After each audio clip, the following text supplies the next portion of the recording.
Buenas, Buen día. buen día. ¿Qué cuentas? Buenas. ¿Cómo va? Hola, ¿cómo andan?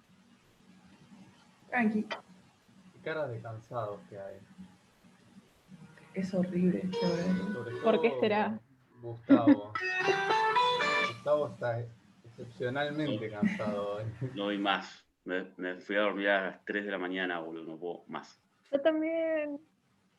¿Por qué trabajo, Facu? Súper Mm, responsable. mm,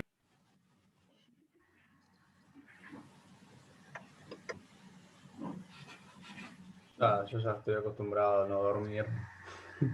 Sobre todo en estas épocas. Y así vas a tener que seguir el resto de tu vida. Yo sé. Es así. A menos Ya que no me hagas importa. dermatología. Puedes hacer dermatología. No quiero hacer dermatología. Tiraba shade.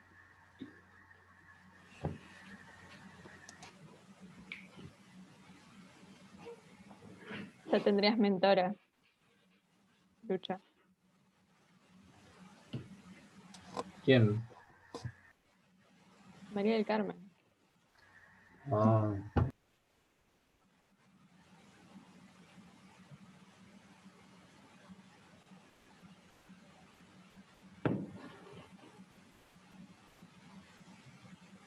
Che, ¿qué onda? ¿Vieron la clase que les dejé? Les puse muchos clips.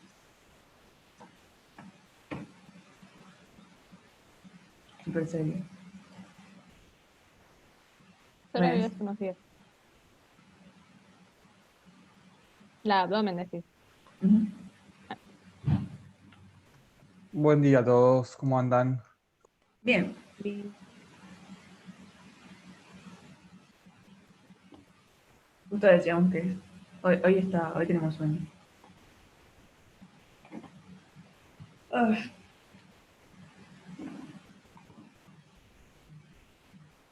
¿ya me dejaste compartir? Ya lo intenté. No sé. Ahora sí. Bueno, voy a ir compartiendo.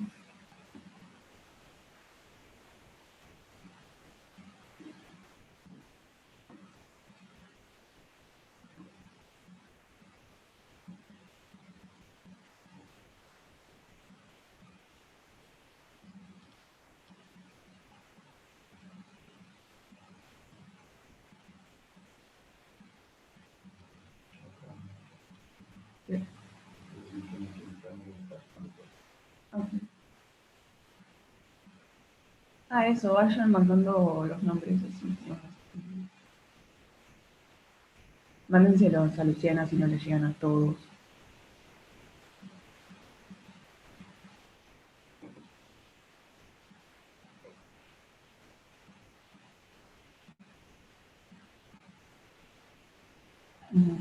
Que estamos aquí tres. Espero 2 minutos o...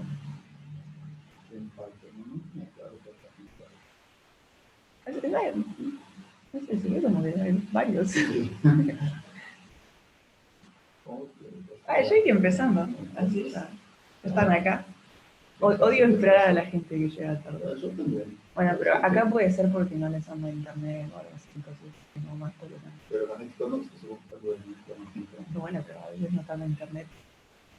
Se corta la luz, qué sé yo. Bueno. Hoy vamos a seguir la clase, lo que seguiría de la clase anterior. En realidad, lo que les hice en el video fue como para tener una introducción, una especie de que ya conozcan las palabras y las cosas de las que voy a hablar, así yo puedo decir retroperitoneo sin tener que pensar en que tal vez no saben lo que es el retroperitoneo. Pero cualquier cosa que no hayan entendido en la clase anterior, me frenan y me preguntan, no hay ningún problema. Antes de empezar, ¿alguien tiene alguna duda? No. Nadie está haciendo cara de duda. Yo estoy mirando, Ok. mirando el chat. Bueno, entonces vamos a empezar. Bien, para ir repasando, ¿se acuerdan cuáles eran los límites del abdomen? No se peleen por hablar. Están literal escritos, así que Serían, Es- es- el superior es el diafragma y el inferior es la Bien. entrada de la pelvis. Muy bien, muy bien. ¿Y la entrada de la pelvis, se acuerdan más o menos dónde iba? Es un dato, bueno, es muy importante.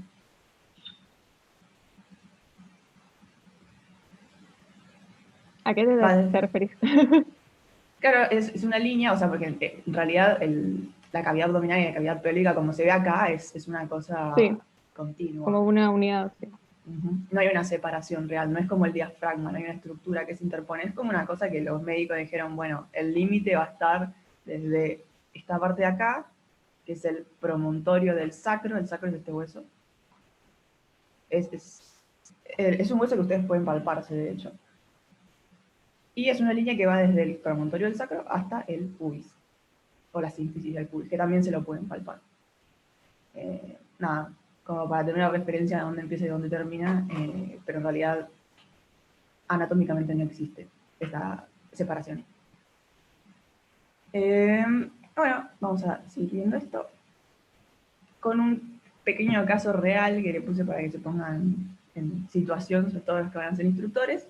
Bueno, imagínense que tienen un alumno que se llama Juan, que es cinturón naranja, entrena ¿hace cuánto tiempo entrena naranja? ¿Dos años? ¿Un año y medio? Año y medio, creo, así. Y así que lo conocen hace un tiempo a Juan. Y él se acerca a ustedes antes de empezar la clase y les avisa que hace unos días estaba ayudando a su hermana a mudarse, o sea, probablemente estaba como levantando cosas pesadas, y le salió una hernia de abdomen. No, hay otro tipo de hernias que son las hernias de disco que salen en la columna, después vamos a ver bien cómo es eso, que también pueden ser por levantar cosas pesadas, pero esta es una hernia de abdomen. Fue a consultar a su médico, obviamente, pues se asustó, tipo, una hernia se ve como un bulto que te sale de algún lugar del abdomen. Y el médico le dijo que podía entrenar, pero le dijo que no podía hacer algunos ejercicios y Juan no se acuerda cuáles eran los que no podía hacer. Entonces vamos a tratar de ir razonando, bueno, qué tipo de ejercicios no puede hacer. Ya les spoileé un poco qué es una hernia, pero alguno, no sé, tuvo una hernia alguna vez, conoce a alguien que haya tenido una hernia, que sabe definirme Yo, bien lo que es una hernia. yo conozco a Fede, Sí, tuvo una bueno, hernia. este es un caso basado en un Es caso realista. real, los Ah, nombres ok. están enterados. Perdón. No, igual no es el caso de Fede. Sí, yo tuve a mi abuela que la operaron de una hernia en el intestino y Alguien. bueno, más o menos sé que Sí, no escucho. Perdón, que tenía como medio bajo el No lo volumen. sé. Perdón, Agus, ¿me escuchás? Sí, ahora sí. Ah, genial. No, que decía que bueno, a mi abuela la habían operado de una hernia en el intestino y más o menos, bueno, sé de qué va la cosa. Claro, exacto. Entonces, ¿saben bien? O sea, ¿tienen idea del concepto de lo que es una hernia? Así con sus palabras, no importa la definición exacta. Sí, Es algo como que está contenido y de repente esa contención se rompe y se sale de lugar algo, ¿no? Lo tengo más claro en la hernia de disco, que sé que es ese amortiguador entre vértebras de la columna y que es como un sándwich y que se le sale el relleno, digamos, como por el costado, ¿no? Claro, bien. Bueno, en abdomen es más o menos lo mismo. Lo que se Entiendo que es va... como una debilidad en la pared abdominal. Perfecto. Es exactamente, es una mezcla de lo que dijeron. Es una evisceración igual es otra cosa, pero es como una salida de una protrusión de parte de la cavidad abdominal, o sea, de un órgano, de un tejido, de algo que está en el abdomen, que sale por justamente una zona de debilidad muscular. Está perfecta la definición que dieron. Y bueno, ¿se imaginan, o sea, tienen una idea de por qué puede pasar esto?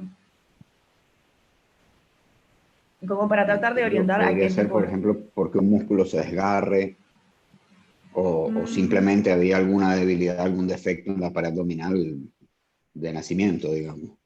sí, hay defectos en la pared abdominal que todos tenemos de nacimiento, pero algunas personas también tienen una mayor predisposición genética a las hernias. Pero también hay factores ambientales, o sea, algo que hace la persona que puede generar que protruya, porque por más de que haya un defecto no necesita protruir si no hay presión, no estamos trabajando como en una cavidad cerrada. O sea, por ejemplo, el cráneo es un lugar que si aumenta o cambia el flujo sanguíneo, aumenta o baja la presión porque está cerrado. Pero el abdomen está como completamente abierto, o sea, el abdomen se puede distender, entonces no aumenta la presión. Hasta cierto punto. Entonces lo que lo que está relacionado a este tipo de hernias abdominales es justamente un aumento de la presión que sea como más constante, por ejemplo, en enfermedades como el EPOC. El EPOC es una enfermedad relacionada al tabaco, que la gente tose mucho, y cuando uno tose aumenta la presión intraabdominal. La obesidad también puede predisponer a este tipo de cosas, y cosas así. Por ejemplo, acá el Juan probablemente tiene una especie de predisposición genética, y justo cuando estaba haciendo un esfuerzo muy grande levantándonos un sillón o la heladera o algo así, puede haber desencadenado. Vamos a hablar entonces un poco de, acá tienen unos dibujitos de cómo se vería una hernia. Hay de diferentes tipos, y están en zonas que son más o menos débiles del abdomen, por ejemplo el abdomen, el ombligo, la zona inguinal, la zona femoral. Acá vamos a ver ahora que cómo se insertan los músculos, dejan un agujerito, por eso puede pasar esto. La zona del Spiegel también, que es donde empiezan los tendones. Y el concepto es esto, ¿no? Es un pedazo de... En general es en el intestino, porque el intestino está por todos lados, que protruye hacia el exterior a través de un defecto en la pared muscular. Esto es como para hacer un casito y charlar la pared en base a eso. Bueno, entonces tenemos como que la especie de caja abdominal, que no es una caja tan fuerte, tan rígida como sería el tórax. El tórax es elástico igual, pero la cavidad abdominal mucho más, porque no tiene prácticamente hueso. Vamos a tener una zona de tóraco-abdominal en la que tenemos costillas, y una zona pélvico-abdominal en la que tenemos a los huesos ilíacos, pero si no, y bueno, y atrás la columna, pero si no, la pared del abdomen es puramente muscular.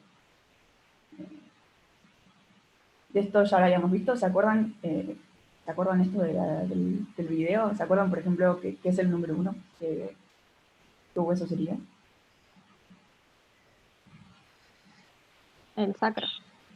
Bien, nos ubicamos acá, estamos en la pelvis, ¿no? El hueso de nuestra pelvis. El número 2.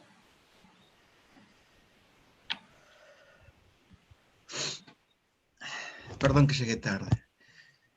No pasa nada, Esteban. Pensé que ibas a llegar más tarde todavía, me hizo avisado. No hay ningún problema. Estabas acá repasando un poco de la clase pasada. Ilion. Bien, ese es Lilian. ¿El 4?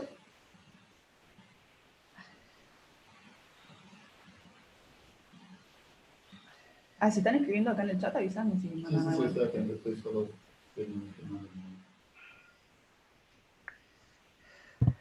El pubis. ¿Recuerdan que había? Muy bien. Bueno, Lucho no vale. Rocío Lucho sí. tampoco vale. Era Rocío la que respondió. Pobrecitos. Ay, no sé si esta clase. Sí, Capaz era para esta clase. Hay clases para las que les armé preguntas especiales a ustedes. Bueno, entonces recapitulemos. Esto se lo voy a decir yo, es el isquion. Tenemos el sacro, el ilion, el isquion y el pubis. Son los huesos que conforman la pelvis. Estas líneas de acá en realidad en los adultos no existen, en los niños sí se ven en las radiografías, pero después se fusionan.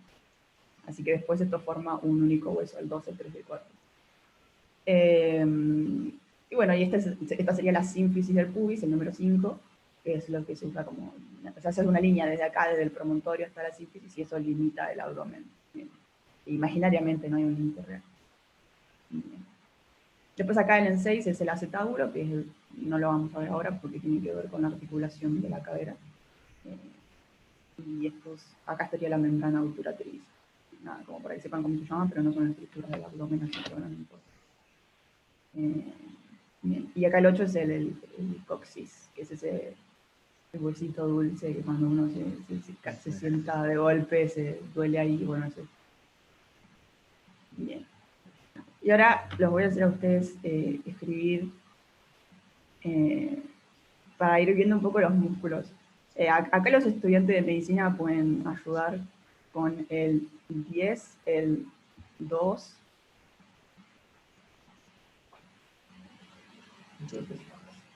El 10 es fácil.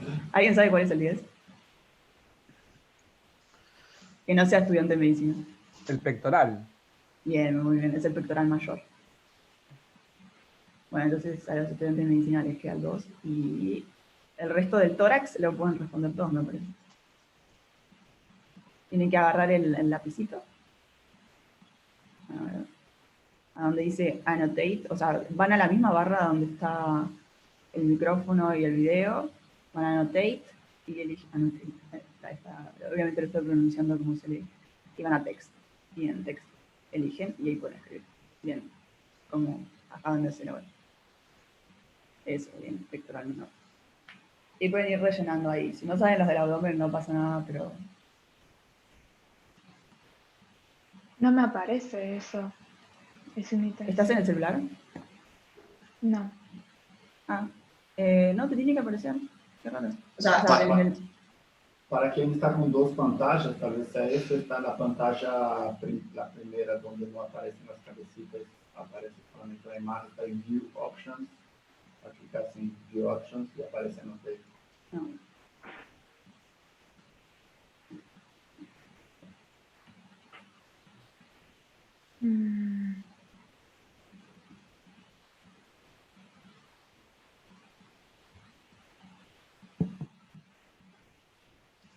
Yo mandé una foto al chat para quien está perdido.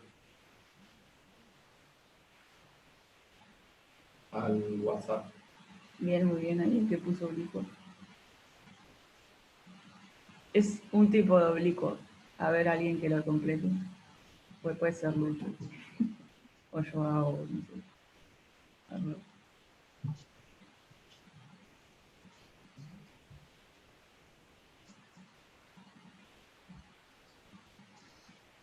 Bueno, el 4 y el 9 también voy a dejar a los estudiantes de medicina porque tampoco los hablamos y por ahí no es tan evidente. Son músculos conocidos igual.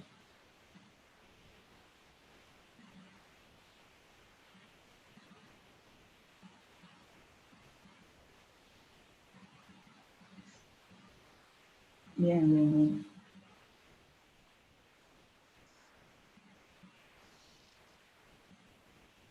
Este 4. El 3 ya hablamos en tórax. Es bastante fácil el nombre, ¿no? Digamos, están las costillas y está entre las costillas.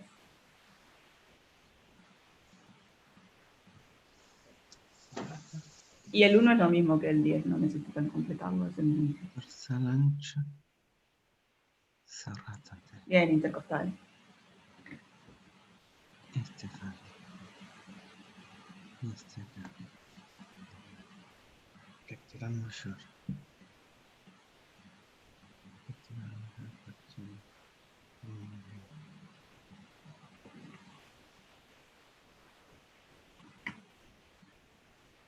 Pectoral menor. Intercostal. Bueno, ¿estamos? ¿Se rinden? Bastante bien igual.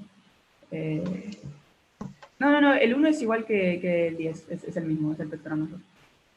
Pero del otro lado. El 7 puede ser el transverso abdominal. Sí, muy bien. Ahí sí. No sé cómo escribirlo.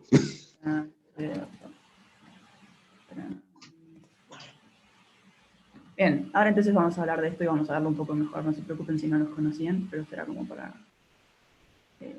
ir hablándolo. Pueden hacerle una captura. Sí, este no es el trapecio, este es el pectoral mayor. El 1 lo pueden eliminar. Y el 3 está bien, son los intercostales. Estos es como para ir viendo un poco los músculos. Vamos a hablar igual solo de los del abdomen, ¿no? Y no sé si ya sacaron captura, si ya anotaron. ¿Puedo pasar? Voy a asumir que sí, porque nadie dice que no. Pasamos. No voy a borrar. Bueno, entonces tenemos. Tenemos los músculos que ustedes marcaron. El músculo este de los raviolitos es el recto del abdomen. Después tenemos el oblicuo externo, que ustedes habían marcado bien. El oblicuo externo tiene las fibras que van como en la dirección, como si uno se pusiese las manos en el bolsillo del buzo. Es esa dirección, desde arriba hacia abajo, digamos. Después tenemos el oblicuo interno, que sería acá el 5, que las fibras van en la dirección opuesta, van desde abajo hacia arriba, como si uno se pusiese las manos en los bolsillos del jean. Y el transverso es transverso, las fibras son transversas. Y esos son como los 4 músculos más importantes del abdomen. Después hay otro músculo raro por acá que se llama piramidal, pero no hace mucha diferencia en nada, así que no vamos a ver. Acá estamos viendo el oblicuo externo.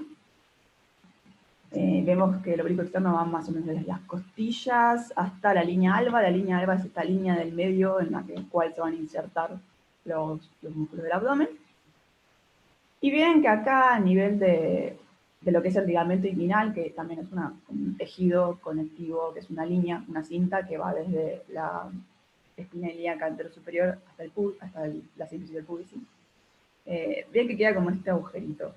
Bueno, es por este agujero que en realidad después se forma un canal y pasan cosas. No importa qué cosas pasan ahora, pero bueno, recuerden que existe esta zona de debilidad en la pared muscular y también esta línea también constituye esta línea de separación entre lo que sería la parte muscular y la parte tendinosa, también es una zona de debilidad. Cuando digo de debilidad es para las hernias, no es que es algo que vamos a golpear y la gente se va a morir. Pero bueno, nada, esto como para que sepan cómo está dispuesto el oblicuo externo. Y algo que es importante, que no sé si todos se imaginan, es que vieron ese músculo que es el recto del abdomen, es el músculo de los raviolitos. Bueno, el recto del abdomen está por detrás del tendón de inserción o de la fascia de inserción, de la vaina, que es lo que se llama, de este tejido de inserción del oblicuo externo.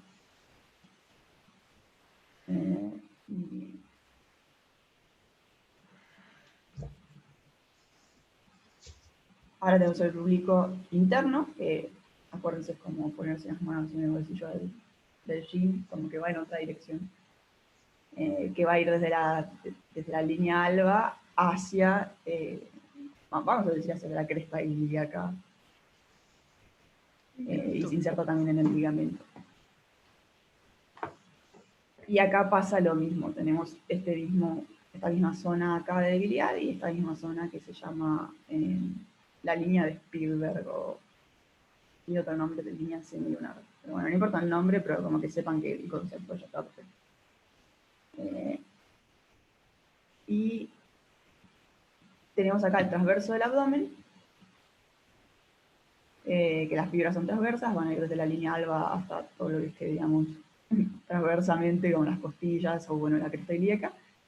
Y tiene esta particularidad que los otros músculos no tenían, que es que va a pasar en su parte superior, en la parte superior, los 2 tercios superiores del músculo, vamos a decir, pasa por atrás del recto del abdomen y en su parte inferior pasa por delante del recto del abdomen. Y eso hace como otra zona de debilidad. Y después acuérdense que también hace el mismo agujerito acá abajo. Y el recto del abdomen, que es recto, son los raviolitos, la gente que lo tiene muy marcado se ve lindo. Y va a ir desde las costillas o los cuartilos costales, más bien, de las últimas costillas, hasta el pubis. Este número 2 que se ve acá es otro músculo, pero eso no importa mucho, se llama piramidal, no hace mucha cosa. Bueno, principalmente tenemos eso, y acá vemos cómo pasa por detrás de lo que sería la aponeurosis del transverso del abdomen en su parte inferior. Eso es como para que conozcan un poco más. Después otro músculo del abdomen, lo voy a nombrar ahora porque no sé si lo puse más adelante, es el psoas, pero está posterior. No se ve nada para el posterior. Pero bueno, acá está bueno que ven cómo está también el psoas, y el psoas va a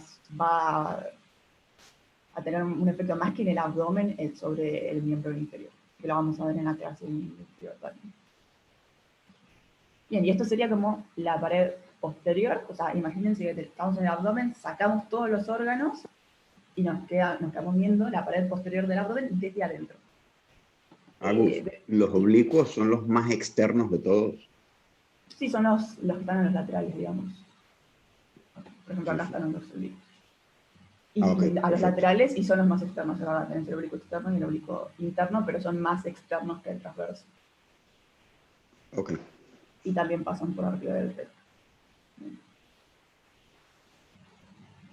Bueno, estamos acá, estamos adentro de la cavidad abdominal, sacamos todos los órganos, sacamos el peritoneo, sacamos los órganos que están atrás del peritoneo también, y nos queda ver la pared posterior del abdomen, pero vista desde adelante. No la vamos a ver desde atrás porque verla desde atrás es ver la espalda, y espalda normalmente se da en otra clase, así que la dejé para otra clase, porque tiene muchos músculos y va a ser un quilombo. La voy a dar cuando veamos el resto de los músculos del cuerpo. Así que nada, estamos viéndolo desde adentro. Tenemos el diafragma. Está bueno esto para ver el diafragma, no voy a hablar mucho, pero fíjense cómo se inserta como con unos pilares, no sé si se habían preguntado cómo se insertaba, en la columna, y bueno, nada, y esa forma de cúpula que ya habíamos visto. El diafragma también tiene algunas zonas de debilidad por las que se puede herniar cosas hacia el tórax, pero no importa eso. Está bueno que sepan que exista, pero no lo vamos a ver. Después acá tenemos los músculos que habíamos nombrado recién, el transverso del abdomen. O sea, ven que acá las fibras son transversas, porque el transverso es el más interno, y después le seguirían el oblicuo interno y el oblicuo externo. Acá tenemos el cuadrado lumbar, digamos, es el músculo que completa la pared posterior, y el psoas, que ya habíamos nombrado, hay un psoas mayor y un psoas menor. Y con eso ya estaríamos completando lo que serían los músculos del abdomen. Después hay un músculo ilíaco que nada, está acá como cubriendo la parte interna del ilíaco, pero es más de pelvis esto, así que no es necesario que lo recuerden por ahora. Bien. ¿Hasta acá estamos? ¿Alguna duda? No sé si me importa tanto. Bueno, los monitores no necesitan recordar los nombres. Está bueno que los hayan escuchado alguna vez para saber que existen estos músculos. Para los instructores sí me parece útil porque, bueno, cuando uno hace abdominales, obviamente, está bueno que conozcan el músculo que se está contrayendo. Bien. Y ahora les voy a preguntar a ustedes, les voy a poner algunas fotos y les voy a preguntar, creo que esta es la diapositiva de las fotos, puede ser que me equivoque. Les voy a preguntar si les parece si Juan puede hacer estos ejercicios o no. Juan puede hacer abdominales. Más que nada pensando en la clase de Krav Maga, no en lo que hacemos en la clase de Krav Maga. Dicen que no. A mí no. Que no. No, no puedo. La verdad que no estaría bueno que Juan haga abdominales, porque obviamente cuando uno contrae el abdomen va a aumentar la presión y nada, si a Juan no le duele, le puede llegar a doler o puede llegar a empeorar, no estaría bueno. ¿Puede hacer el levantamiento de pesas? No. No, tampoco. No, tampoco, porque también, o sea, va a aumentar su presión intraabdominal. ¿Puede caminar? Sí. Sí. Bien, caminar es algo que puede hacer. ¿Puede correr? Está bien, Depende. Está bien No, tener no lo dudas. haría. Sí, en realidad los médicos suelen recomendar que no corras. No sería el ejercicio más grave, o sea, definitivamente no puedes hacer abdominales, pero bueno, qué sé yo, puedes correr tranqui. En general, Yo diría que directamente si no le decimos genera no. molestia, podría correr. En general decimos que no directamente, porque da como medio confusión, ¿no? O sea, qué sé yo cuánto corre la otra persona. Por ahí corre un montón y si corre un poquito no le pasa nada, o por ahí nada, se le ocurrió empezar a correr cuando le salió la hernia. En general se dice que no. Ejercicios que se pueden hacer son como caminar, como vimos, o natación, o andar en bici, cosas más tranquilas. Andar en bici tranqui. Sorry, Agus. Supuestamente caminar es bueno en algún momento, ¿no? Sí. Previo a la lesión. Sí, previo a la lesión. Perdón, posterior a la O lesión, sea, quise. las hernias operan, son quirúrgicas en general. Si no duele, y bueno, hay diferentes tipos de hernias, pero no son urgencias en general, pero sí se programa una operación, eso se corrige con cirugía, y después queda queda débil la pared, además ya de por sí, si te ocurrió la hernia es porque alguna debilidad había, y después está bueno hacer ejercicios, y de hecho empiezan a hacer como abdominales también, pero no son los abdominales completos que hacemos en Krav Maga, son abdominales en los que contraes un poquito y ni bien despegaste un poco la cabeza, o de bien empezaste a contraer el abdomen, como que te quedas estático, o sea, son como abdominales especiales. ¿Puedo contar? Bueno. Sí. Puedo contar que tuve 2 veces hernias inguinales, ¿Sí? las dos. Y conviví con ellas como un año por hacer mal ejercicios abdominales justamente. Y es como que se rompió el músculo abdominal inguinal y salió el intestino y no podía hacer lo que estás diciendo, justo pesas o bicicleta y demás. Y al operar, contrajeron el intestino, cosieron y pusieron una malla. Y se pone una malla. Una malla que ahora me permite hacer todo. Es muy operable, como decís. Pero así, sí. Que, bueno, más o menos, escuchando el caso de Esteban, que mi abuela cuando tuvo la hernia en el intestino, le produjo fiebre. ¿Puede ser que eso sea una también de las causas, ponele? Sí, en las personas mayores es todo un poquito diferente igual. Pero sí puede ser. Yo también dije que no es una urgencia, pero la verdad es que depende. Hay hernias que son una urgencia. Por ejemplo, voy a volver mucho hacia atrás. Si esto se retuerce sobre sí mismo... Estrangula. Se estrangula, claro. Los vasos que irrigan esta parte del intestino no van a poder llevar sangre al intestino, el intestino se va a empezar a morir, y tener algo muerto adentro tuyo no está muy bueno, aparte de que, bueno, obviamente va a tener obstrucción intestinal porque no va a pasar la comida por acá, y en ese caso puede ser súper peligroso. Pero no sé, las personas mayores a veces hacen fiebre sin tener esto, o es como un poquito más complicado, como que no les quiero tirar y no les quiero decir sin conocer el caso en específico, pero podría llegar a pasar. Una persona joven que no tiene síntomas, o sea, que no le duele y que la hernia no es wow gigante, se puede esperar, las personas usan paja hasta que llega la fecha de la cirugía, no es tan grave. Yo tuve dos hernias, una inguinal y una umbilical durante varios años. Y igual, como dicen, nada, una malla me pusieron una malla. Y el médico me explicó que después el cuerpo genera como una fibrosis alrededor de esa malla y como que la integra al músculo. Sí. De cualquier forma sigue siendo también una zona de debilidad por la que se puede volver a herniar, pero por eso está bueno hacer estos ejercicios después de fortalecimiento y tal. Bien, bueno, ¿puede hacer flexiones? Sí. Para mí no. Porque para mí, de cierta manera estás contrayendo Claro, mucho el abdomen para sí, mantener la posición bien. Si las haces bien hace la bien, flexión, no podrías hacerlo. hace bien no puede. La menor duda, no. Cualquier cosa a fuerza no sería dañino, ponele. Sí, porque en general cualquier cosa que hagamos fuerza, o sea, digamos, qué sé yo, puede contraer su mano si quieren, no hay problema, pero cualquier ejercicio, en realidad el abdomen está contrayéndose porque el abdomen estabiliza el cuerpo. Entonces es muy difícil encontrar un ejercicio en el que el abdomen no se contraiga. Y sobre todo son un problema en los que se contrae de manera muy rápida, o sea, repetida o muy rápido, que justamente es lo que pasa en una flexión también. ¿Y le recomendás que se vaya a la casa, ponele? O sea, no creo si durante la clase... Depende de qué tenés pensado hacer en la clase. Porque esto es otro tema, ¿no? Tipo, se puede golpear, puede hacer patadas, puede hacer izquierda-derecha. Creo que no. Patadas, yo diría que no es muy recomendable. Izquierda-derecha no veo que tenga mayor inconveniente. En general todo lo que es explosivo no se recomienda, así que como nuestra hermana tiene que ser explosivo, no sería tampoco súper genial. Así que en esa clase Juan no va a poder hacer mucho, bueno, depende de lo que vayan a enseñar, pero ahí si es una, no sé, salida de manos, capaz lo pueden manejar, pero bueno, nada, es como medio complicado. Obviamente si le duele le dicen que directamente no haga nada. Y después, bueno, hay que ver cómo está Juan, si está usando una faja, por ahí tiene un poquito más de contención, usa una faja externa. Pero estaría bueno que la verdad que vuelva a consultar con su médico y le pregunte. Le mando un mensaje, una llamadita, es mucho más seguro. Pero bueno, si no, sepan que ya esto de por sí está bueno que no lo haga. Bien, ahora ya podemos salir de este caso, ya hablamos de la pared. Esto es un poco de repaso en realidad de la clase pasada, quería saber si entendieron lo que es el peritoneo y si entendieron lo que es estar adentro del peritoneo y estar afuera del peritoneo. ¿Tienen cara de entendición o no? Okay.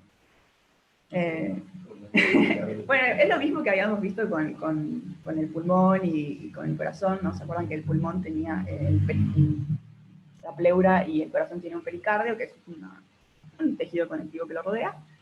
El abdomen también lo tiene, solo que, bueno, al principio del desarrollo embrionario están todos los órganos así, como este dibujito de acá, y después se van hacia atrás algunos, no todos. Y los que se van así hacia atrás quedan solo cubiertos por el peritoneo en su parte anterior, y se llaman retroperitoneales, o, bueno, los infraperitoneales también, pero los infraperitoneales están en la pelvis. Bueno, nada. Es como para que sepan que cuando yo digo retroperitoneo me refiero a los órganos que están así. Bien, ahora, bueno, de esto no sé si hay alguna duda, lo puse para preguntar si entendieron, si recuerdan el orden que, digamos, si uno come algo, ¿cuál sería el orden que sigue toda esa comida hasta que es eliminada? Excepto, no es tan complejo me parece, así que lo voy a decir yo. Obviamente entra por la boca, después va por la faringe, al esófago, del esófago al estómago, del estómago va al duodeno, que acá no está dibujado, pero después vamos a ver. Después tenemos yeyuno e ilion, que es imposible saber cuál es toda esta cosa de acá de intestino delgado. Después tenemos el ciego, el colon ascendente, transverso, descendente, sigmoides, recto y ano. Ese es el orden que seguiría. Tienen el dibujo, después si no se acuerdan lo repasan. Es importante que sepan ese orden, así para la vida más que para el Krav Maga. Para el Krav Maga está bueno que sepan dónde están los órganos. Bien, ahora tenemos otro trabajo para ustedes de nombrar estos órganos, porque estos ya los vimos. A ver si hay algún órgano para los... Ya pueden ir nombrándolos, ya ponen en el lapicito y van escribiendo con el texto. Para los estudiantes de medicina... ¿El de arriba a la izquierda no es el hígado? Sí, es el hígado. Sí. Muy bien. O sea, a la izquierda nuestra, a la derecha de la persona. Bueno, los estudiantes de medicina pueden nombrar esto y pueden nombrar esto.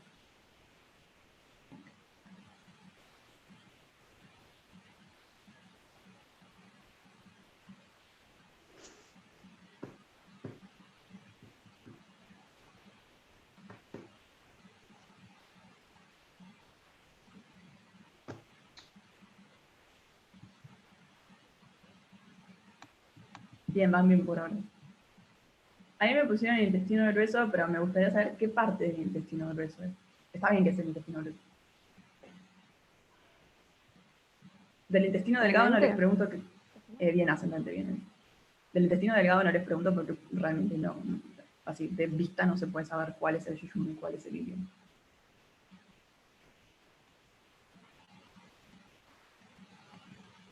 Faltan cosas que yo sé que saben. ¿Qué es esto?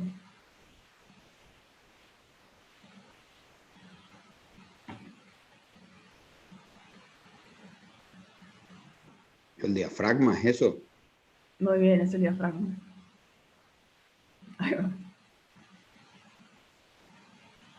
Viene el uso vaso. Y el verdecito que está a la izquierda del dibujo es la vesícula, ¿verdad? Bien, es la derecha, sí, pero está bien. Entonces yo entendí lo que dijiste y sí, es la vesícula. La vesícula biliar, que es donde hay piedritas a veces.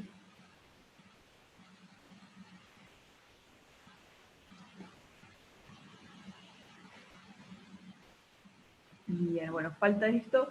Yo supongo que acá lo que está marcando es el colon descendente. Chinchulín. Y acá, claro, no, los chinchulines son estos. Tengo entendido. No sé mucho de carnicería igual. Y este sería el colon sigmoide. Se llama sigmoide porque tiene forma de S. Y las cosas sigmoides se llaman... Las cosas con forma de S se llaman sigmoides. Y esta es la vesícula, sí. Yo me acuerdo la última vez que vi un chinchulín me sorprendí con lo idéntico que son al intestino delgado. Es lo mismo, lo que se ve en un preparado anatómico a lo que compran en la carnicería. Es que es lo mismo. Es tremendo. No, pero es tremendo, por ahí uno no, qué sé yo, no lo relaciona de esa manera. Pero es exactamente lo mismo.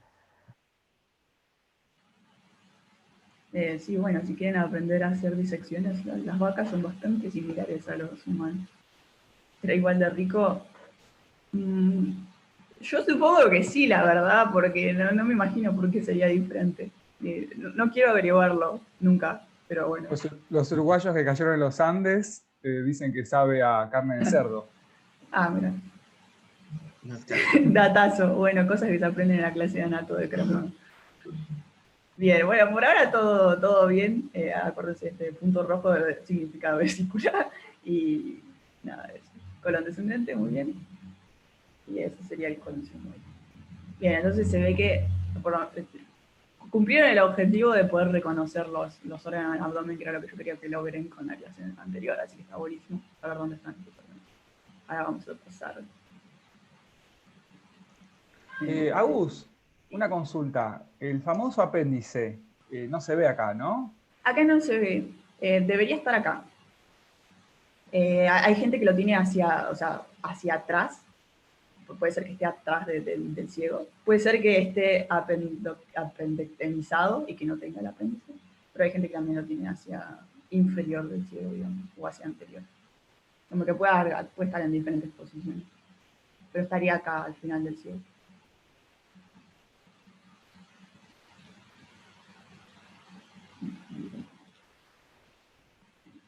Estos, no sé si se los había puesto, no me acuerdo, allá, pero bueno, está bueno porque yo tuve una amiga que vio un dibujo de anatomía de uno de mis libros y me dijo, wow, no sabía que el estómago estaba tan alto.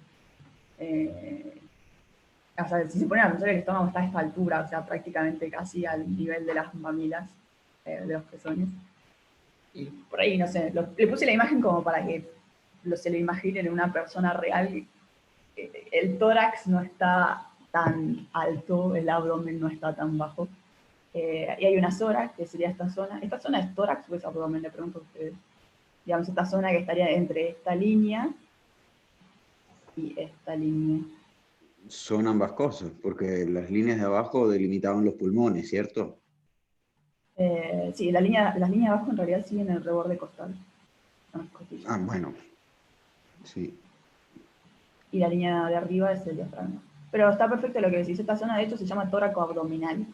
¿Y cuál es la implicancia de eso? Que si entra un cuchillo en esta zona, no podemos ni decir que lesionó el abdomen, ni decir que lesionó el pulmón, porque dependiendo de la etapa inhalatoria en la que se encuentra la persona, puede haber lesionado ambos. Así que, nada, como dato. O sea, a usted no le cambia nada, igual se tiene que defender, pero está bueno pensar que no hay un límite tan claro entre el abdomen y el tórax. Y bueno, nada, vean como el tamaño que tiene el hígado es gigante, eso es importante porque el hígado es con los ataques, serían los cortopunzantes, o también los ataques de arma de fuego. El hígado es tan grande que va a ser uno de los que está afectado la mayor cantidad de veces, porque es gigante. Es el que ocupa muchísimo espacio. Bien, eso. Después tenemos dibujados los vasos, pero solamente comparto una idea de dónde están, esto estaría mucho más superior igual. Y está la vesícula biliar, porque es un punto que los médicos tocamos cuando creemos que hay una patología de vesícula, que para ustedes no importa tanto. Bien. Y de este lado estaría el vaso. Como es acá, spleen es vaso. De hecho van a ver que todo lo que es relativo al vaso se llama esplénico, es por spleen. Y acá es lo mismo, pero bueno, acostado obviamente todo lo que es abdominal sube, entonces se encuentra todavía más arriba. Bien. ¿Por qué había puesto esta foto? Creo que es para empezar a hablar, ya me acuerdo. Es para hablar de la parte que nos faltó hablar del tubo digestivo, porque no estaba en el dibujito ese que ustedes completaron, que es el duodeno, ¿no? Entonces, para encontrar el duodeno, lo que teníamos que hacer es, acá ya sacaron todo el intestino delgado, ¿se entiende eso? O sea, el intestino delgado, el yeyuno y el ilion, lo sacaron. Y para ver el duodeno vamos a tener que sacar también la parte peritoneal del intestino grueso, que sería el colon transverso. Sacaron también el ciego y el sigmoide porque también son peritoneales, pero no era necesario. Y acá vemos dónde está el duodeno. Esto como para que entiendan dónde están los órganos, quiero que entiendan eso. Este sería el estómago. Y está el duodeno. Y ahora, en relación con el duodeno, hay otro órgano, que es el páncreas. Y Este es el páncreas. ¿Saben qué hace el páncreas? Yo lo dije en una clase, pero quiero saber si ustedes saben qué hace el páncreas. Insulina. Bien, secreta insulina, tiene una función endocrina, que la van a ver en fisio, y tiene otra función. O sea, ¿por qué el páncreas está conectado al tubo digestivo? Si mal no recuerdo, vos habías hecho una especie de ejemplo que eran como las tijeritas, ¿no? Que iban... Sí, muy bien, sí. Sí, o sea, el páncreas secreta el jugo pancreático que tiene enzimas, que son esos, son como tijeras que ayudan a romper la comida en pedazos más chicos para que puedan ser absorbidos. O sea, imagínense que un cacho de milanesa, digamos, no puede atravesar esto, que es lo que tiene que atravesar para llegar a la sangre. O sea, claramente tiene que romperse en muchas partes. Y el páncreas secreta esas enzimas que se activan con... o sea, acá viene el contenido del estómago. El estómago secreta ácido, y ese ácido después pasa al duodeno. En el duodeno se mezcla con lo que viene del páncreas y esa acidez activa esas enzimas. Por eso las enzimas no degradan en el páncreas, ¿no? Porque si estuviesen activas dentro del páncreas se degradaría solo. Y tenemos acá también este otro tubito verde. Yo a veces le decía colédoco, a veces le decía conducto hepático biliar o conducto biliar común, o tiene varios nombres, pero colédoco es el que se usa más en Argentina, es el que más me sale, pero todos están bien. Y este colédoco, ¿se acuerdan de dónde viene?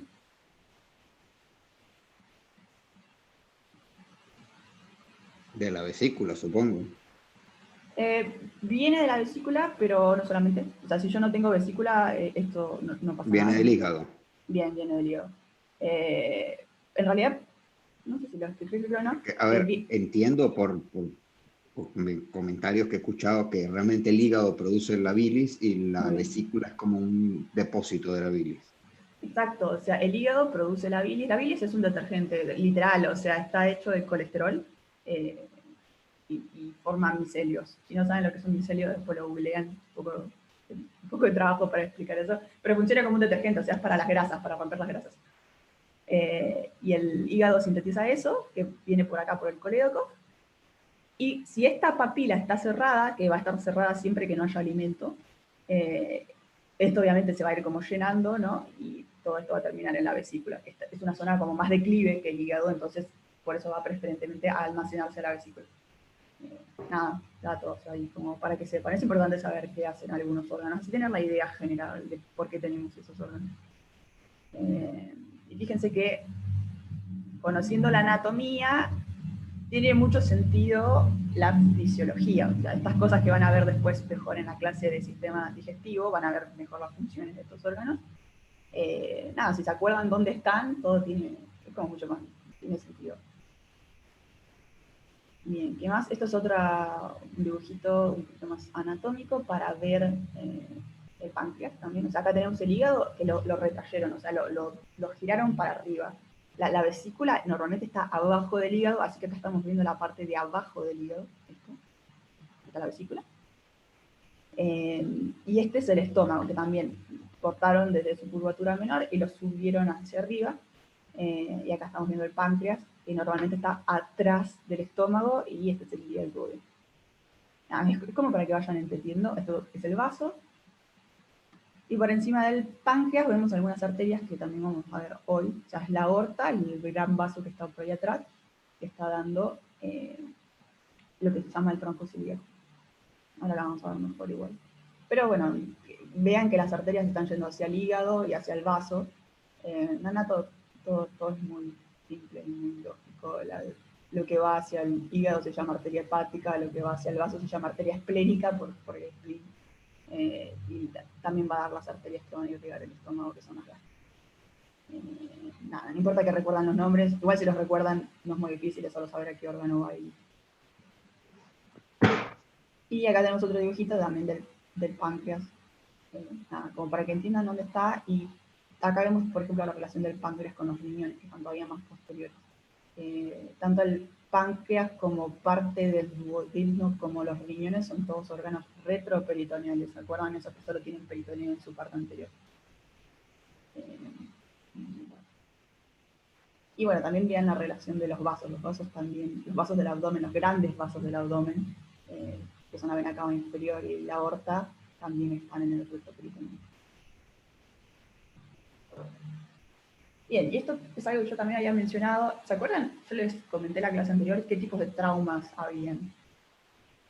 O sea, para clasificarlos. Es una clasificación más de primeros auxilios, no anatomía. Pero por ahí les va sumando un poco para cuando hagan la clase de primeros auxilios ya tienen una introducción al tema. ¿Qué tipos de trauma hay?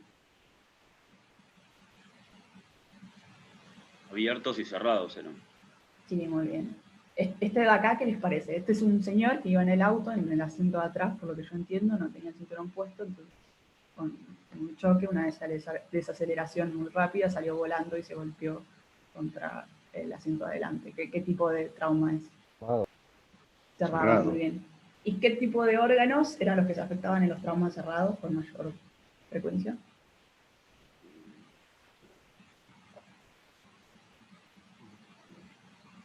Los Los internos. macizos. Los macizos, bien. Internos son todos los órganos, ¿no? Eso espero. No, la piel no es un órgano interno. Está bien, es un tejido, se puede decir que es un órgano, podría ser. La piel también se va a lesionar igual, pero no es la piel en este caso lo que nos va a producir la muerte. Pero sí, está bien, son los macizos, como dicen. Hay un órgano hueco que se puede llegar a lesionar en este tipo de traumas, que es el duodeno. Pero bueno, más allá de eso. Y se lesionan justamente por eso, porque son macizos y al haber una gran compresión pueden lacerarse, pueden romperse los vasos internos, pueden desgarrarse, pueden pasar a muchas cosas. Algo que puede pasar también, por ejemplo, es que con la desaceleración rápida, una parte del órgano se mueve mientras otra parte está fija, entonces eso puede como desgarrar, por ejemplo, acá se desgarró la vena porta. La vena porta es la que va al hígado. Ahora la vamos a ver un poquito mejor. Otro órgano que es súper frecuente de lastimarse, de lesionarse en traumas cerrados es el vaso. Yo les dije algo así como que no pasa nada, digamos, no pasa nada si tenés un cirujano cerca. Que se puede vivir sin vaso. ¿Se acuerdan cuál era la función del vaso? Bueno, es un órgano que es difícil saber para qué sirve.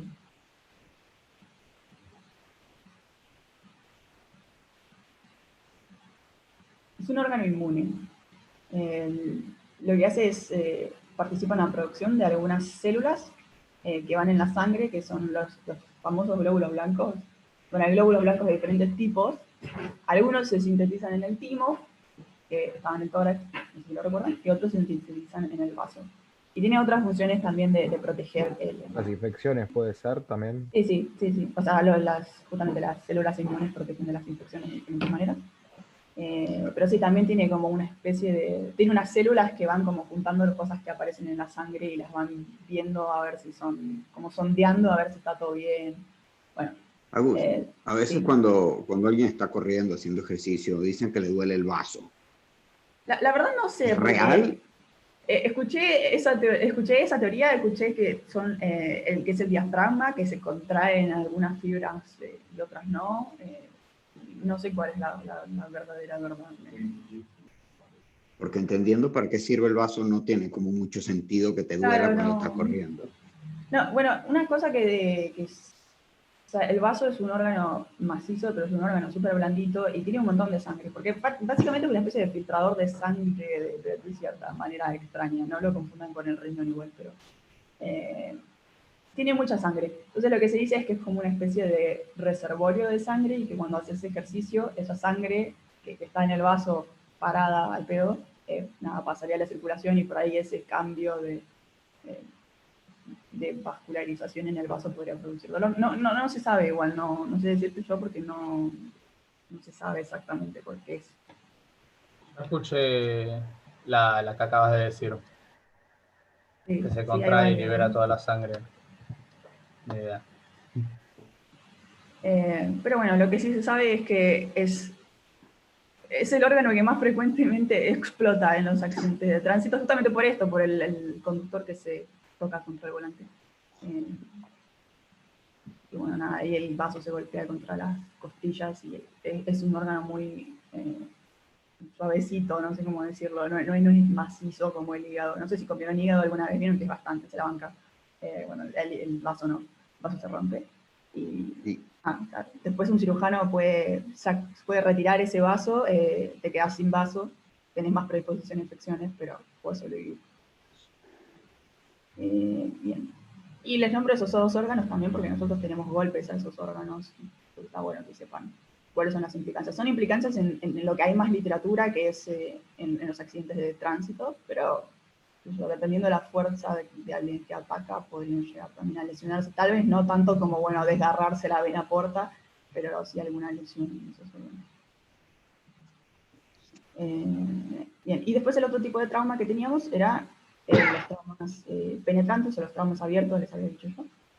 Es cualquier trauma en el que haya una apertura en la pared abdominal, y tenemos, por ejemplo, como los ataques con cuchillo, o los ataques con arma blanca, o los ataques con arma de fuego. La diferencia entre estos dos tipos de ataques, o sea, los de arma de fuego y arma blanca, para los médicos es, bueno, ¿qué es lo que asumo que está lastimado? Básicamente con una bala, yo no sé dónde está la bala, no sé si la bala se abrió y se rompió en un montón de pedacitos, así que lo que van sí o sí a cirugía, sí o sí los abren, los exploran todos para ver que esté todo bien o no, y arreglarlo. Y con las armas blancas, uno podría esperar un poco menos de que esté lastimado un poco menos, porque vemos que tiene un límite el arma blanca, o sea, no voy a tener una lesión acá, si el cuchillo entró por acá, mientras que con un arma tranquilamente puede haber una lesión por acá, por acá, por acá, por el pulmón, por cualquier lugar. Pero sí es importante esto, o sea, no es el hecho de que el orificio de entrada sea pequeño que nos va a decir que la lesión es pequeña, porque el atacante puede hacer esto, puede apuñalar a la persona y empezar a hacer girar el cuchillo adentro del cuerpo. Entonces, el área de lesión que tenemos que asumir va a ser proporcional al área de la lámina del cuchillo, al diámetro de ese cuchillo. Y nada, esto era como para que ustedes entiendan, porque en primeros auxilios les van a decir, estoy segura de que les van a decir, y está bien que se los digan, que cuando hay un cuchillo, cuando hay cualquier objeto empalado, no se retira. Está perfecto, eso es verdad. No se retira cuando la persona no sigue agarrando el cuchillo y apuñalándote. Si te están apuñalando, defendete. No importa si eso va a retirar el cuchillo o no, defendete, porque si sigue haciendo esto, va a haber muchísimo más daño. También les van a decir en primeros auxilios que lo primero que uno tiene que hacer en primeros auxilios es asegurarse de estar seguro. Ya sea cuando te vas a asistir a vos mismo o vas a asistir a otra persona, el ambiente tiene que ser seguro, así que si claramente te siguen atacando, no te puedes hacer primeros auxilios. Así que primero la defensa y después pensar en el resto de los primeros auxilios. No importa si en el medio de la defensa el cuchillo va a terminar saliendo, no se encosten con eso. Es muy obvio, pero no sé si es tan obvio. Bien, ahora sí, seguimos con Anato. Vamos a ver entonces ahora un poco lo que es la irrigación, que es lo que nos faltaba ver. ¿Qué hora es? Ah, bien, esto obviamente no es anatómico, es más bien un esquema, pero si nosotros agarráramos los órganos del abdomen y los desarrolláramos, pasaría más o menos esto. ¿Qué se imaginan que es este gran vaso? Cava inferior. Perdón. No escuché. Perdón, la aorta inferior. Sí, aorta hay una sola, pero sí. Está bien, la aorta descendente, la aorta abdominal. Descendente, eso era lo que dice, sí. Bien. Y la aorta va a dar muchos ramos antes de estos. En realidad da antes, por ejemplo, unos ramos que van a inervar el diafragma, pero bueno, no importa. Los más importantes que da hacia adelante, hacia anterior, y que van a irrigar a los órganos digestivos y al vaso. Son estos tres. Este es el tronco celíaco. Tronco celíaco, como ven, va a dar una arteria hepática, va a dar arterias gástricas, va a dar una arteria esplénica, una arteria gastroduodenal, que también va a irrigar el páncreas del duodeno. Después viene la arteria mesentérica superior, que va a irrigar todo lo que es el intestino delgado, y una parte a la parte derecha del intestino grueso. Y después la mesentérica inferior, que va a irrigar el resto del intestino grueso. Nada, eso es como para que conozcan estas arterias, que las conozcan de nombre más que nada. Y que tengan el concepto de cómo se lo pega. Esto es un dibujito un poquito más anatómico, que es exactamente lo mismo que acabamos de ver. Esta es la aorta. La aorta termina dando dos arterias, que son las arterias ilíacas. Ustedes las completaron muy bien en el dibujito. Ese dibujito que les dejé de tarea lo vamos a ir completando nosotros a poquito con las clases. Pero bueno, acá ya tienen dos grandes arterias. Y acá vemos el tronco celíaco, que era el que iba a irrigar al hígado, al estómago, al duodeno. Tenemos la arteria mesentérica superior, que va a estar irrigando a todo lo que es el intestino delgado y a esta parte, la parte derecha del intestino grueso. Y la mesentérica inferior, que va a irrigar la parte izquierda. Nada, todo tiene mucho sentido porque irriga lo que está cerca, obviamente. Acá un dibujito un poco más anatómico. Está retraído el hígado y cortaron parte del estómago, cortaron parte del vaso, cortaron el transverso, el colon transverso, agarraron los intestinos y los sacaron y cortaron acá parte también del duodeno. Como para que se den cuenta de lo atrás que están, o sea, fíjese todo lo que tenemos que correr para llegar hasta los vasos grandes. Y tiene bastante sentido, está bueno esto, porque de cierta forma nos protege, o sea, un cuchillo corto es menos probable que lastimen los órganos internos, los vasos grandes, de gran calibre. La evolución tiene sentido. Y bueno, ahí también ve las ramas que está dando. Es muy fácil, o sea, si va hacia el hígado, la hepática, si va hacia el vaso, la esplénica, es lo mismo, muy repetitivo. Pero bueno, para que vean. Y esto que ven acá, que es como una especie de tela, no sé si lo ven, ese es el famoso meso, que tienen los órganos peritoneales. Y por el que igual le llegan las arterias, las venas, los nervios. Y esto es algo que me parece que es importante que lo conozcan, no tanto para el Krav Maga, pero sí para la clase de fisiodigestiva y sí para la clase de nutrición, que es el sistema, venoso, digamos, porque drena el tubo digestivo. Yo les hablé un poco de esto en la clase, pero me parece que es un poquito complejo, así que está bueno que lo veamos. La sangre que va a pasar, la sangre que pasa por todos los órganos digestivos, se lleva los nutrientes que se absorben en la digestión, ¿no? O sea, la función del tubo digestivo, cada órgano tiene su función, como lo fuimos viendo, ¿no? El estómago secreta ácidos que activan las enzimas del páncreas, el hígado tiene la bilis, bueno, el estómago tiene una función como de mezclar cosas.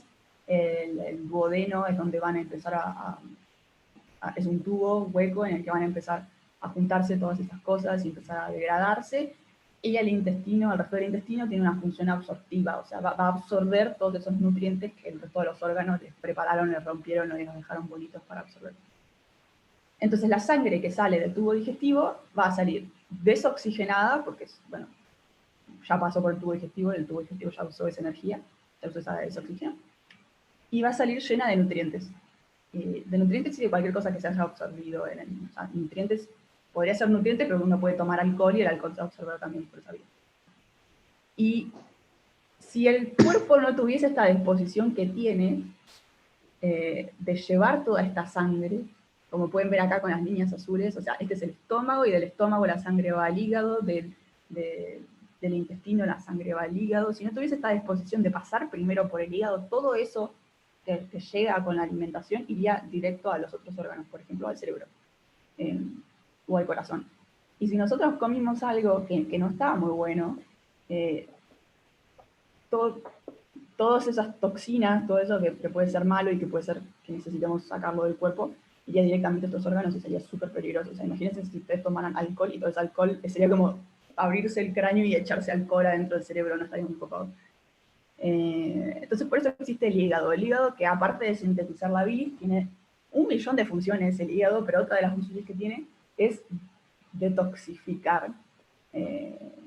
Por eso sí o sí, todo lo que sale todo lo que llega desde el exterior, porque el tubo digestivo es el exterior, tiene que sí o sí pasar por el hígado antes para tratar de sacar la mayor cantidad de toxinas posibles antes de que esa sangre vaya al resto del cuerpo. Bien, acá hay algo que es medio confuso, después si lo estudian se los voy a explicar por eso. ¿Se acuerdan que yo les dije que habían venas que llevaban sangre oxigenada? ¿Se acuerdan cuáles eran? Las pulmonares.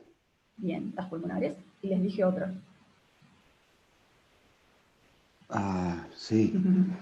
Es La un que dato de va color igual. la que va al feto, ¿no? Sí, muy bien, La- las la- la- umbilicales. eso. Los adultos obviamente no tenemos eso. Supongo que todos saben que los fetos tienen un cordón umbilical, o sea, el ombligo es eso, es lo que queda después de que el médico corta el cordón umbilical, que es lo que une al bebé con la madre, o a través de la placenta. El bebé obviamente no respira, porque está nadando en líquido amniótico, o sea, si respirara le entraría agua a los pulmones, no aire. Entonces el pulmón del feto no sirve. Y necesita obtener y obviamente el feto tampoco come, porque bueno, no puede. Entonces necesita obtener sus nutrientes y su oxígeno de otro lado, y lo obtiene de la placenta, o sea, la madre come, la madre respira, y todo eso de la madre, por la placenta, va hacia el feto. La placenta existe para que la sangre no se toque, pero los nutrientes y el oxígeno pasan.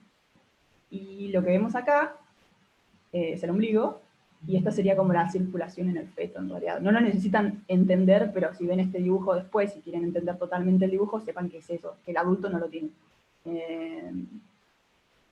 Nada, eso. Y obviamente en el feto pasa lo mismo, o sea, una vez que entra por el ombligo, por el cordón umbilical, va al hígado.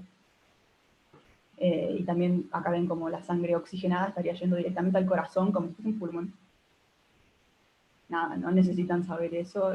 Un dato curioso es que cuando hay patologías en las que afectan el hígado, como la cirrosis hepática, u otras patologías en las que aumenta la presión en el hígado, el hígado como que no puede recibir toda esta sangre y la empieza a mandar para atrás, o sea, empieza a acumular, y empiezan a dilatarse estas venas que en el adulto no están permeables, se hacen permeables y empiezan a aparecer alrededor del ombligo todas estas venas como que se dilatan, y de eso se llama cabeza de medusa.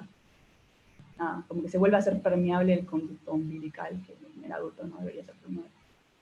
Bueno, ese igual es un súper dato de color, no necesitan recordar nada de eso, para que no me hagan por lo menos. Lo que sí necesitan acordarse es que los órganos digestivos del adulto, sí, tipo estómago o intestino, mandan su sangre al hígado, a través de la vena porta. Y después el hígado tiene sus venas, que son las venas hepáticas, que son las que se van a unir a la vena cava inferior y van a llevar eso al corazón para que lo distribuya por el resto del organismo. ¿Se entendió eso? ¿Se entendió el sistema porta? Oye. Bien, bien. De vuelta, no hace mucha diferencia para el Krav Maga, pero está re bueno que lo conozcan para no repetir cosas raras, como decir que necesitamos comer jugo de, no sé, apio para desintoxicarnos, o que necesitas hacer un cleanse de 15 días. No, hay un hígado. Nada, eso. Bien, y acá tenemos un dibujito un poquito más anatómico. Como pueden ver, si no me creían, todas las venas de los órganos están yendo hacia el hígado. Y todo esto que hablábamos, o sea, el conducto colédoco, que es el que llevaba la bilis desde el hígado hacia el duodeno. Bueno, las venas, no la vena porta, y la arteria hepática, todo eso que ya hablamos, va por acá, por esta parte que se llama ligamento duodenal. Es como una partecita del aumento menor. Eso ya es un dato, ya es un nivel de anatomía más superior. Algo que no les hice recordar es que esta es la curvatura menor del estómago, esta es la curvatura mayor. De la curvatura mayor del estómago también hay una cosa como esta que cuelga encima de todos los otros órganos, una cosa de grasa, asquerosa, fea. Nada, no tiene ninguna, bueno, sí, no tiene ninguna función. No tiene ninguna función súper importante. Nada, está ahí. Solo que por si llegan a ver algún dibujo, que sepan que nada, eso se saca y se sigue la disección después. ¿Qué más? Bueno, este es ¿se acuerdan qué tipo de corte es? Veamos, acá en este dibujito vemos dónde se cortó. Y acá vemos el corte. Coronar. Horizontal. No. Horizontales. No. Bien, bien, es un corte transversal. También perfecto, por el plano horizontal. Y nada, es solo para que vean que acá van juntitos la vena porta, la arteria hepática y el colédoco. Este es el hígado, este es el estómago, este es el vaso está atrás del estómago. Y quería que recuerden, acá están los vasos, la vena cava inferior y acá está la aorta. Y lo que quería que recuerden era esta posición de los riñones, que vamos a ver ahora. Por ahí uno no se imagina, no sé si todos saben a qué nivel están los riñones exactamente, entonces quiero que terminen esta clase sabiendo dónde están los riñones, tipo si yo veo a una persona que no está cortada a la mitad, yo sé dónde están sus riñones igual. Bien. Y acá tenemos un dibujo más anatómico todavía de lo que es la irrigación. No quiero ser muy repetitiva, pero bueno, es lo mismo. O sea, acá tenemos todas las venas que están viniendo desde los diferentes órganos digestivos, están yendo por la porta que está junto con la hepática, y acá estaría el colédoco, pero lo cortaron, va al hígado, se va haciendo cada vez más chiquita, en el hígado hace su magia, y después manda la sangre segura hacia la vena cava inferior. Y acá es lo mismo, pero acá es para que veamos ya un poco de los riñones, que están laterales a estos vasos. O sea, acabamos de ver la aorta, acabamos de ver la vena cava inferior, y ahora nos queda ver los riñones. Los riñones son retroperitoneales, están apoyados sobre el cuadrado lumbar y las costillas. En su polo superior, en la parte de arriba del riñón, están las glándulas adrenales o la suprarrenal, también se llama así. ¿Saben lo que hacen las suprarrenales? Las suprarrenales son las... Bueno, se llama glándula adrenal también, ¿no? Es la que libera la adrenalina. Es una de las cosas que libera. Libera muchas cosas. También libera andrógenos, que son las hormonas que se dice que son masculinas, ¿no? Pero las mujeres también tienen. Los hombres obviamente tienen más. Y después libera también algunas otras cosas que tienen que ver con la retención de sodio. Pero bueno, con que sepan que libera adrenalina me parece que ya está bueno. Y el riñón, ¿saben cuál es la función del riñón?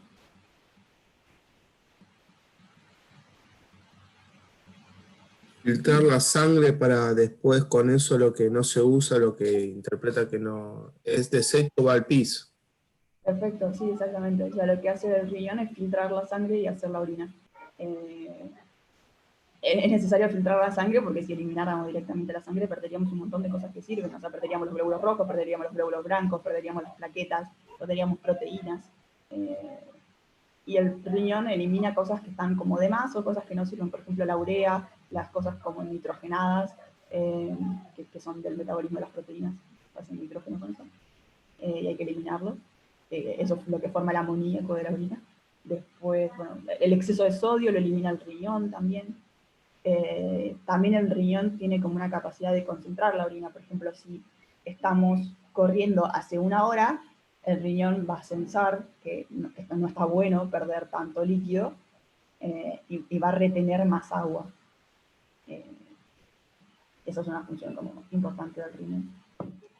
Juega un rol súper importante en la deshidratación. Las personas que no tienen riñones funcionantes no tienen capacidad de concentrar la orina al principio. Después pierden la capacidad de generar orina totalmente. Pero al principio lo que hacen es orinar mucho, mucho, mucho. Agus, el riñón filtra la sangre y esos desperdicios, digamos, van a la orina. Ahora, el hígado también filtra la sangre. ¿Y a dónde va? No, el hígado lo que hace es biotransformación. O sea, viene un compuesto tóxico y el hígado le hace algo, le agrega algo, le saca algo que lo hace ser menos tóxico en general. Como neutralizarlo. Claro.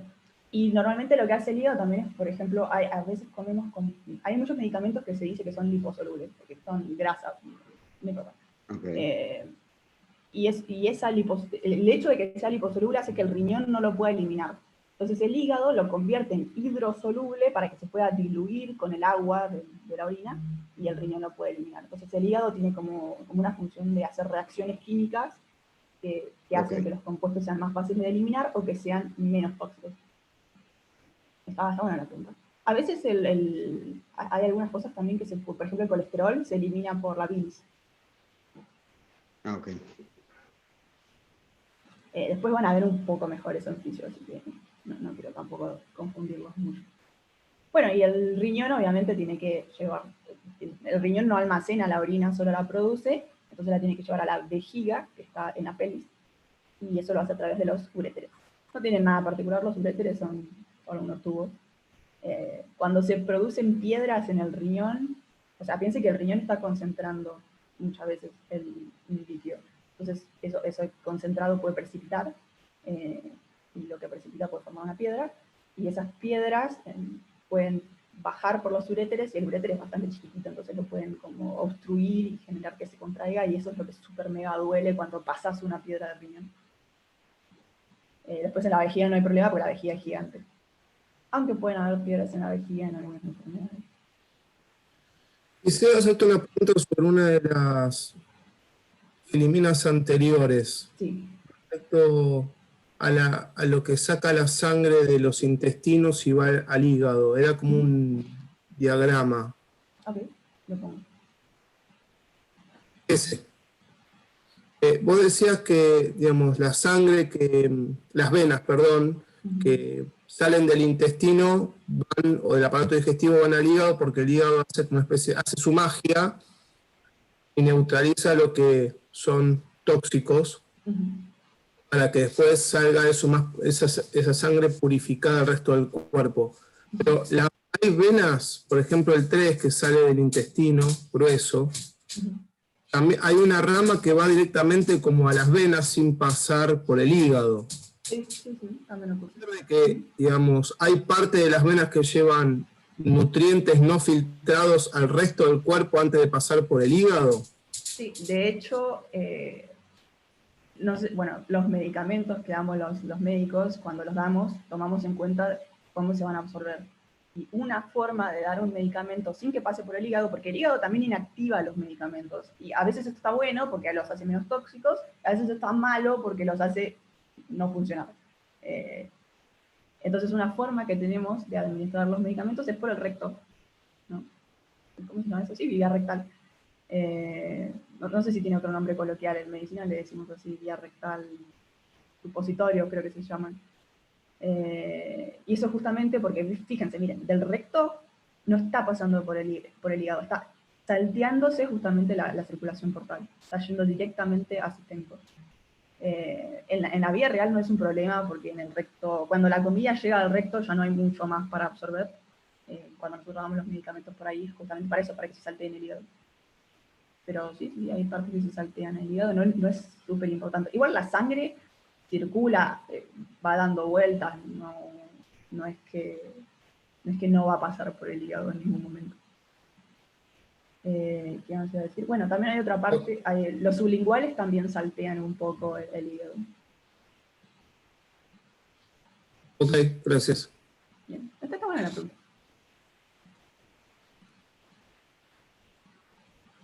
Bien, entonces estamos acá y ya habíamos visto riñones, que están a esta altura de las costillas y del cuadro lumbar, uréter, vejiga. Y esta es una vista posterior, estaríamos viendo la espalda desde atrás, para que tengan una idea de más o menos dónde están los riñones, porque en Tramada tenemos golpes a los riñones. Si no sé si se dieron cuenta, pero no tenemos golpes a ninguno de los órganos anteriores que hablamos, pero sí a los riñones. ¿Se acuerdan de alguna técnica en la que se golpea el riñón? Yo no me acuerdo los nombres, por eso no se las estoy diciendo. Por eso está Luciana ahí para ayudar. Bien, pide la mano.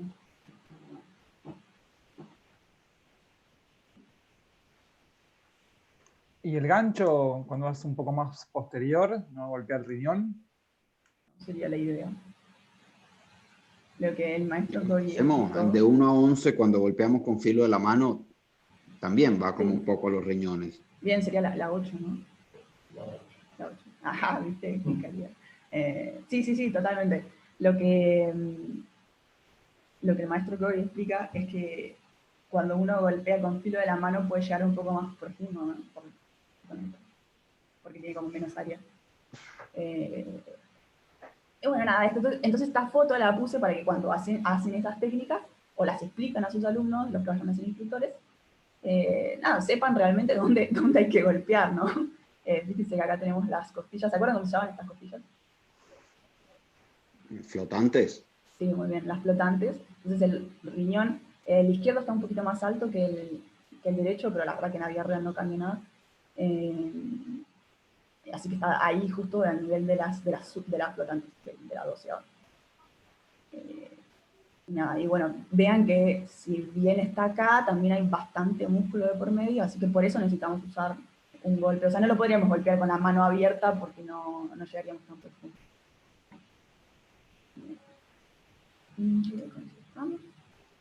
Bueno, esto es de vuelta a una fotito anatómica para que vean el riñón y vean el quilombo de vasos que es, que yo no les nombré ninguno. No necesitan saberlos todos. Pero esto está todo en el retroperitoneal. Y esto es lo mismo. Nosotros no los golpeamos mucho algunos de estos órganos, pero por ejemplo en boxeo sí es muy común escuchar el golpe al hígado. ¿Hay posibilidad de lastimar el hígado con un golpe? O sea, Sí, con un golpe de un puño, digamos. Sí, hay posibilidad.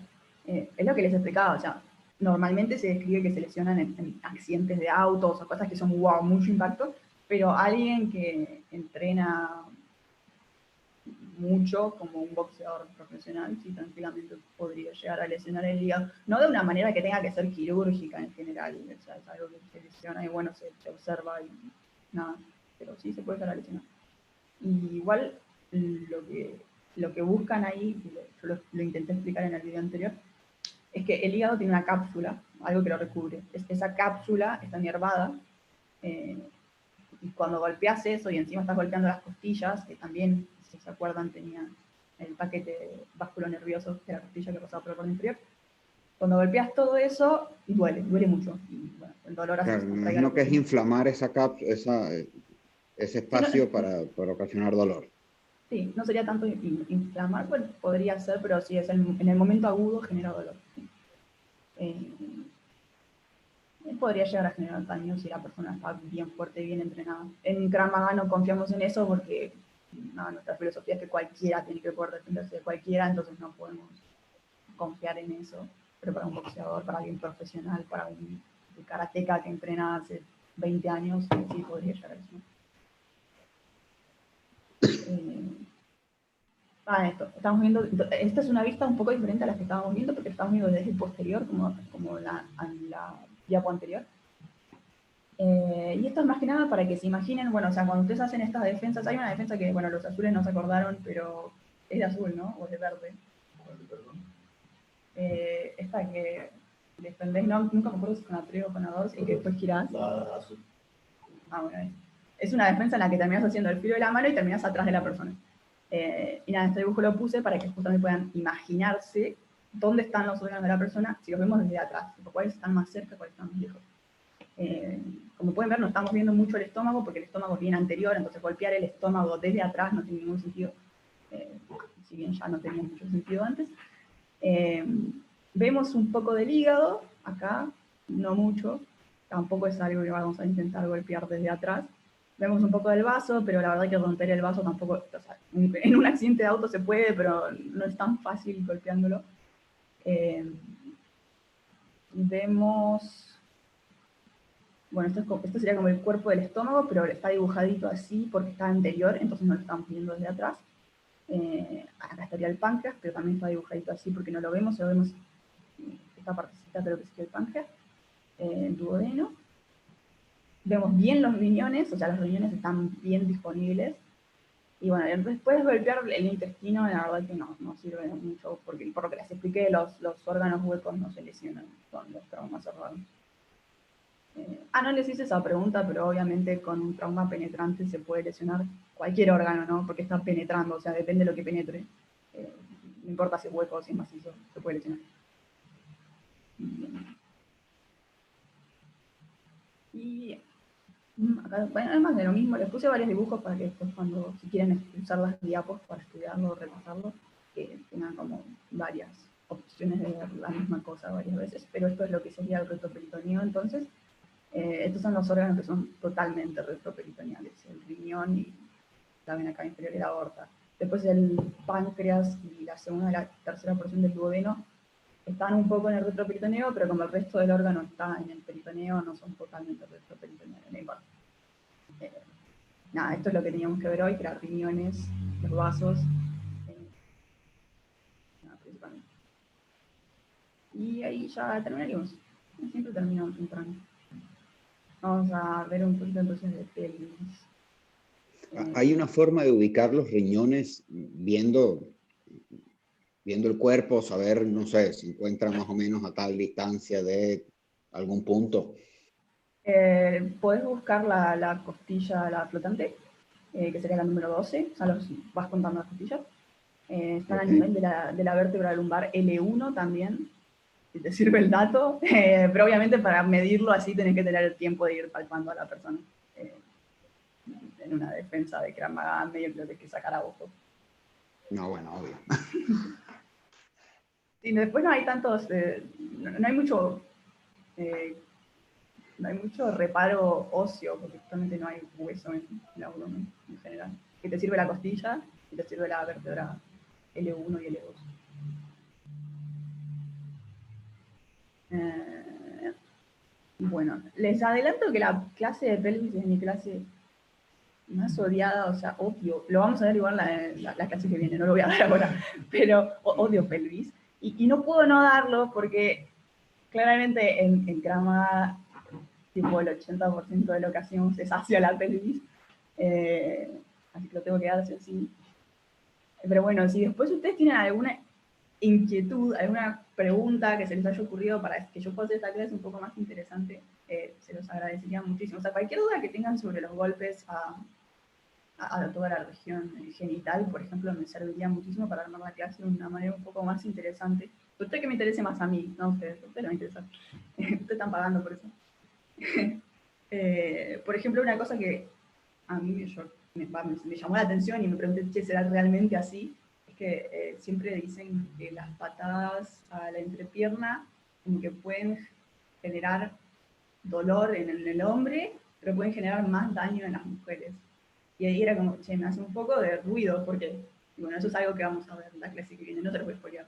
Pero si tienen alguna pregunta de ese tipo, nada, me encantaría que me las hagan, por favor. Tengo entendido que hay una escala del dolor, que el dolor se mide en una escala. O sea, los médicos le decimos a los pacientes que midan su dolor del 1 al 10, pero es una escala subjetiva. Sirve para comparar con el mismo paciente, no es comparable con... O sea, ese es el problema de afirmar cosas sobre el dolor en ciencia. Vos no podés estudiar algo sin estandarizarlo, y el dolor no se puede estandarizar. O sea, yo no puedo, un dolor 8 para mí no es un dolor 8 para vos, capaz para vos es un 3. Que tiene que ver con un montón de cosas, por ejemplo, las mujeres tienen en general una tolerancia un poquito más alta al dolor, pero depende de otras cosas, depende de aspectos económicos. Por ejemplo, las personas de la clase media para arriba tienden a decir que un dolor que una persona de menos recursos identificaría como más bajo, tienden a identificarlo como más alto, por ejemplo. Entonces es súper difícil comparar. Entonces es algo que es muy difícil estudiar el dolor. En general no se estudia el dolor, en general se estudian las lesiones objetivables, lo que podemos realmente ver que está lesionado. Pero entonces, ¿con qué criterio te dan más o menos cantidad de analgésicos cuando decís que te duele algo? Más o menos. O sea, es como decir, me duele un 4, bueno, te doy tanto. No hay un lineamiento tan directo. O sea, nosotros como médicos estudiamos cómo se genera el dolor, creo que en piso lo van a ver también un poco para tener una idea, y sabemos que hay dolores que fisiológicamente son peores que otros por el tipo de daño que causó ese dolor. Entonces se pondera. ¿Sí? No entendí la correlación de dinero y dolor. Los que tienen más plata les duele más, no entendí. Sí, no es tan lineal, pero sí, en general sí. Perciben es bueno las ser cosas... pobre. Yo no, yo preferiría que me duele más. Después vuelvo a tu pregunta, pero quiero terminar primero antes. Depende de qué hora social tengas, entonces. También. Si no tenés una buena... te duele. Pero para el dolor, como es una cosa subjetiva, uno lo trata un poco en base al paciente. O sea, si el paciente viene y te dice, no aguanto más, o sea, realmente me estoy doblando del dolor, le das un poquito algo más fuerte. No puedo caminar, no puedo hacer nada en mi vida, le das algo un poco más fuerte. Y si viene y te dice, sí, me molesta un poco, pero qué sé yo, nada, le das algo más leve. Entonces lo adecuás al paciente, pero también a la patología. Por ejemplo, que si yo en el cáncer no te voy a dar un ibuprofeno, no te va a alcanzar. De hecho, entiendo que hay personas que no sienten dolor.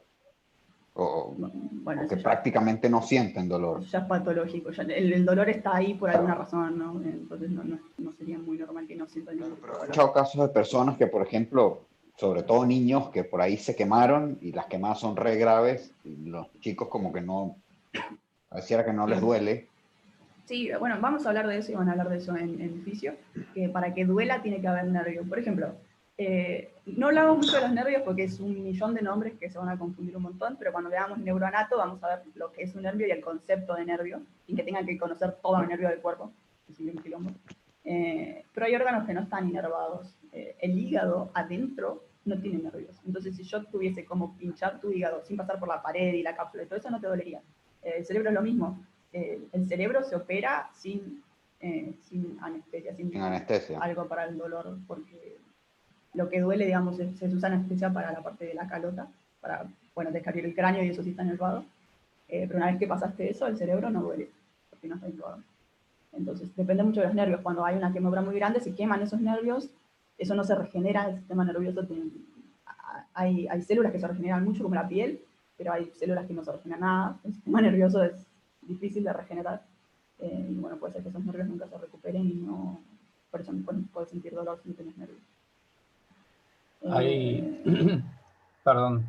Hay una escena de Hannibal, que Hannibal le corta el cerebro a un tipo y se lo da de comer, y a medida que le corta el cerebro el chabón no siente nada, ya tiene la calota removida, entonces está ahí, está sentadito, se siente como el cerebro, y dice, esto tiene gusto, no me acuerdo qué dice.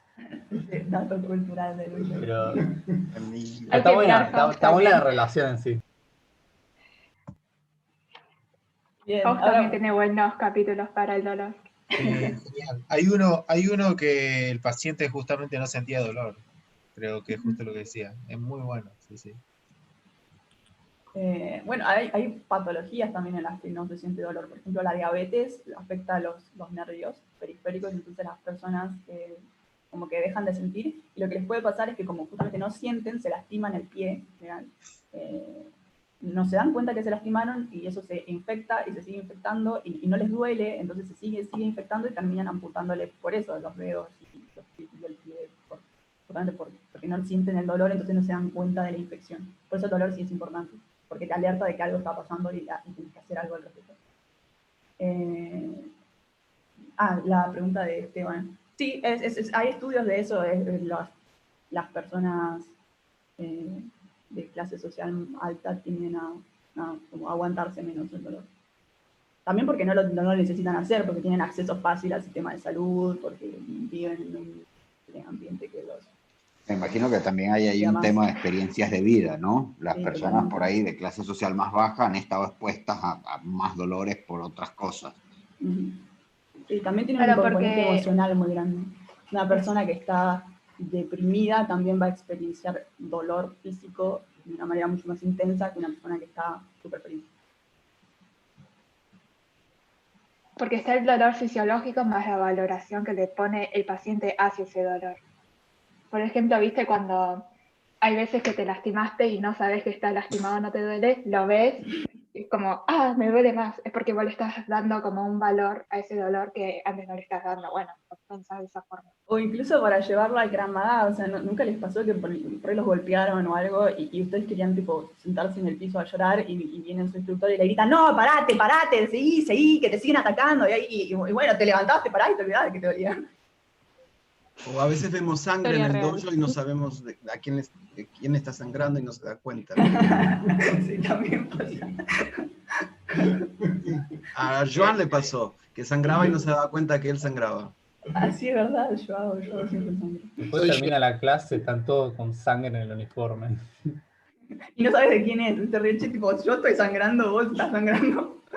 Ay, sí, Mani. A mí me pasó Llegas cuando al era vestuario y chico es tipo, ¿qué pasó? a mí me pasó cuando era chico que estábamos con mi primo jugando en una obra en construcción en Neuquén, no sé por qué, y de repente empiezo a caminar y siento que me había como pegado algo en Voy a la dejar de suela, compartir así, ¿no? que se me había pegado algo en la suela, no me acuerdo, no sé, del calzado. Y de repente es como que digo, qué raro esto, y cuando me miro me había clavado literal una madera con un clavo y la punta del clavo me salía por la parte de arriba del empeine. No había sentido ningún tipo de dolor hasta que lo vi. Olvídate. ¡Oh! Bueno, Lo veía y se ponía a llorar. bueno, esto sirve de lección para también porque en Krav Maga no buscamos golpear cosas que causen dolor, ¿no? O sea, podríamos golpear al hígado, duele. No lo hacemos tanto porque, no sé, no a todos les duele. O sea, en el momento de adrenalina y todo eso, pues la persona no lo recibe. Como no jugar en una obra también. Les quería como contar, no me acuerdo el nombre, pero a mí me sorprendió hace un tiempo cuando, en el verano, cuando tuve un episodio de vértigo posicional, creo que fue el primero, me fui a atender al FLENI, que es un instituto bastante especializado En neurología. en neurología. Y el orden en el que atendían a las personas tenía que ver, no me acuerdo el nombre de ese método, pero lo explicaba en unos póster donde te daban una planilla y llenabas del 1 al 5 diferentes, bueno, también era subjetivo, como niveles de dolor o de malestar que tenías, y con eso hacían el orden de atender a la gente. Yo me acuerdo que quedé como en el nivel medio, había como 3 niveles, pero bueno, nada, me decían así, del 1 al 5, ¿cuánto sentís que podés permanecer? Bueno, no me acuerdo exactamente, pero me sorprendió el sistema, que no era por dónde llegaba, sino por quién estaba pasando la peor.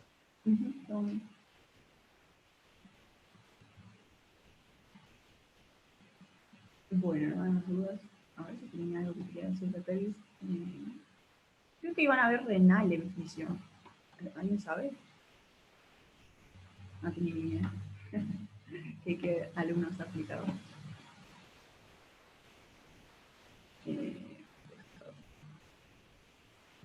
Bueno, nada, creo que tipo puse 4 días. Pero lo que quería mostrarles era algo, tanto porque van a ver Renal. Bueno, esta es la pelvis. Los huesos ya los hablamos, así que no los necesito repetir. La vamos a ver igual mejor toda la clase pasada. La clase que viene, clase pasada. Esto es lo que acabamos de ver, ¿no? El riñón, los uréteres y la vejiga. Esto sería como visto desde arriba. La vejiga sería esta, la que está más anterior. Por eso cuando quieren mucho ir al baño y se apretan ahí, les da más ganas de ir al baño. Porque está justo anterior.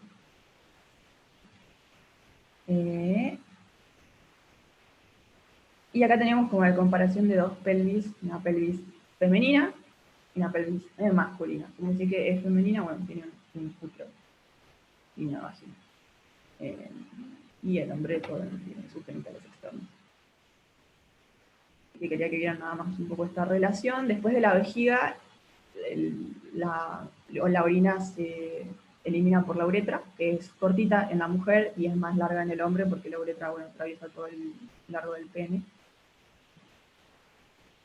Y como para que tengan este concepto, la vejiga es músculo, todos los órganos, bueno, el hígado no, el vaso no, el páncreas no, pero los otros órganos, los huecos, los del tubo digestivo eran musculares, el riñón tampoco es muscular. Lo importante de los órganos musculares es que son músculos, así se pueden contraer, y cuando se contraen, mueven las cosas. Por ejemplo, acá, si se contrae este músculo de la vejiga, el músculo de la vejiga se llama detrusor, se elimina la orina. Y la vejiga también tiene estos músculos que están como dispuestos de manera circular, que también existen en el tubo digestivo, que se llaman esfínteres. Un esfínter es eso, es un músculo circular que cuando se contrae se cierra y cuando se relaja se abre, para cerrar y abrir un agujerito.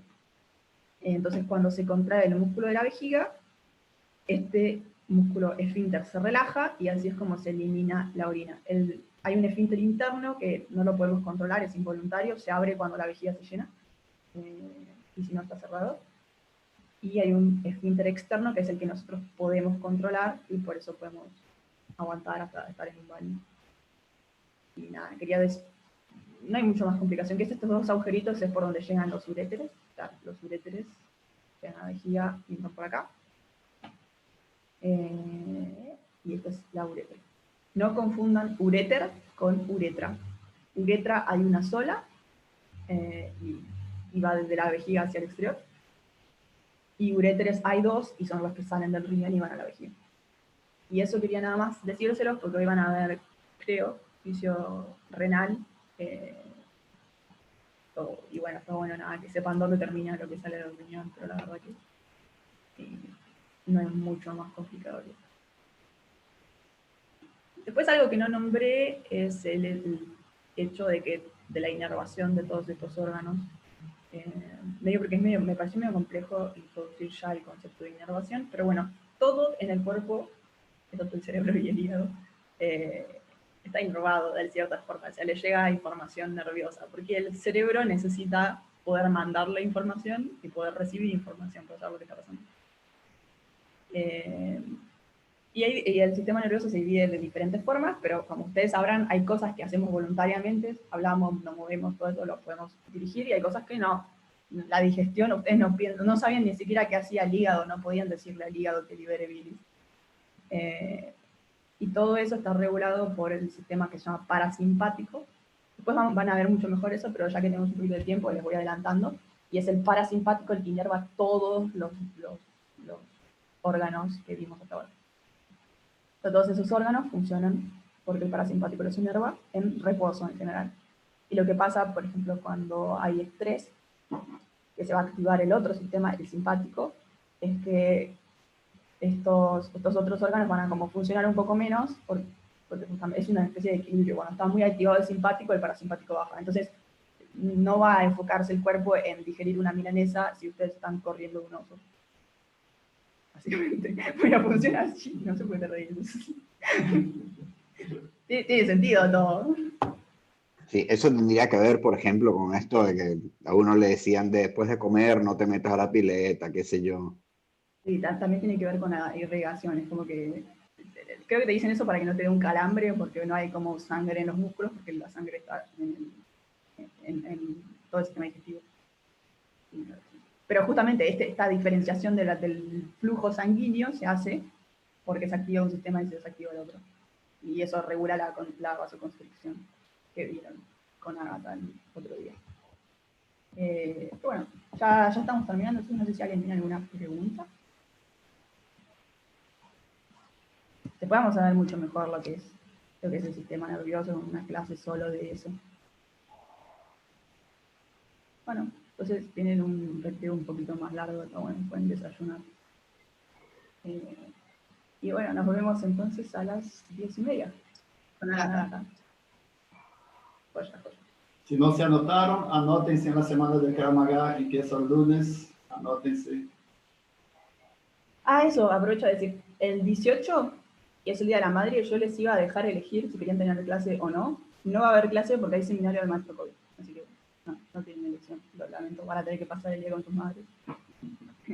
Así que bueno, nada, espero que... Bueno, igual los veo ahora en un rato, pero espero que la pasen todos muy bien, ¿eh? Y nos vemos entonces en un ratito. Gracias a vos. Ustedes, el lunes, el maestro Kobe. Chao. Chau. ¿Qué preguntaste, Marcelo? ¿A qué hora es lo de el maestro Kobe el lunes? Porque el lunes teníamos la clase, yo estaba anotado a las 19 para El la lunes clase del... no va a ser en vivo. Entonces, el lunes va a tener a partir de las 11 de la mañana el video disponible y podés verlo en cualquier momento del lunes o del martes. Entonces, venía a la clase después de haber visto el video o ves el video después de la clase, no importa.